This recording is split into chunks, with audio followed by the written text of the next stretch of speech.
লিখতে পারবো এবং পড়াটাও খুব ভালো হবে। 5টি ফুলের নাম লিখুন। শাপলা, গোলাপ, বেলি, জবা, কদম। এটাও আমরা বানান করে করে পড়বো এবং বাসায় বেশি করে প্র্যাকটিস করব। এখন দেখতে পাচ্ছি আমাদের মৌখিক পার্ট। ওরালে আমাদের আছে 7 দিনের নাম বলুন। শনিবার, রবিবার, সোমবার, মঙ্গলবার, বুধবার, বৃহস্পতিবার অ্যান্ড শুক্রবার। এই 7টি দিনের নাম তো আমরা সবাই জানি। এটা আমাদের পরীক্ষায় কি করতে হবে? সিরিয়ালি বলতে হবে, সুন্দর করে 7টি নামই বলতে হবে। বাসায় একটু প্র্যাকটিস করলেই আমরা ইনশাল্লাহ বলতে পারবো। দেন আছে 5টি পাখির নাম। বক, টিয়া, দোয়েল, ঘুঘু, ময়না। এই 5টি পাখির নামও আমরা একটু পড়ে ফেলবো। আমরা তো অনেক পাখির নামই জানি। আমরা যে এই 5টি পাখির নামই বলতে হবে তেমনটা কিন্তু না। আপনারা যে কোনো 5টি পাখির নাম বলতে পারবেন। আপনারা তো অনেক পাখির নাম জানেন, তাই না? নেক্সট দেখতে পাচ্ছি স্বরচিহ্ন ছাড়া 5টি শব্দ বানান করে বলা। ইয়েস, আপনারা যে বলতে পারেন এবং লিখতে পারেন সেটারও একটা টেস্ট হবে। আমরা এরকম কিছু শব্দ দিয়ে দিব, এই শব্দগুলো বানান করে পড়ে আপনার টিচারদের শোনাতে হবে। ওকে, স্বরবর্ণ দিয়ে 2টি করে শব্দ বানান করে বলা।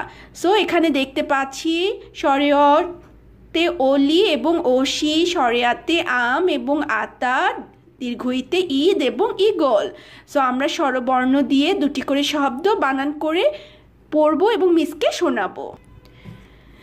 স্বরে অ থেকে ও পর্যন্ত আমাদের যে শব্দগুলো আছে সেগুলো আমরা খুব ভালো করে পড়বো।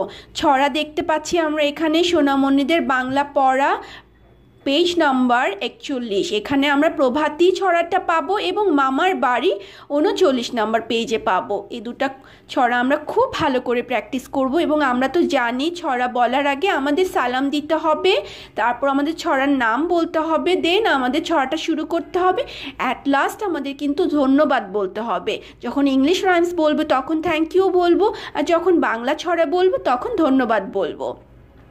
স্বরচিহ্ন দিয়ে শব্দ গঠন। কি শব্দ? এখানে সেই শব্দগুলো দেয়া আছে, আমি একটু পড়ে দিচ্ছি। আকারে বাবা, চাচা, দাদা। রস্যিকারে চিনি, দিদি, লিখি।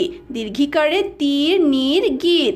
রস্যকারে ফুল, দুল, চুল এবং দীর্ঘকারে ধূপ, রূপ, বধূ। আমরা খুব ভালো করে প্র্যাকটিস করব বাসায় এবং যখনই পড়াটা হয়ে যাবে আমরা লিখব, লিখে সুন্দর করে একটা ছবি তুলে মিসের হোয়াটসঅ্যাপ নাম্বারে পাঠিয়ে দিব। ইনশাল্লাহ আমি চেক করে আপনাদেরকে খুব ভালো ভালো কমেন্টস করব। সবাই ভালো থাকবেন। Take a good preparation for your exam. আল্লাহ হাফেজ, আসসালামু আলাইকুম, অল দ্য বেস্ট।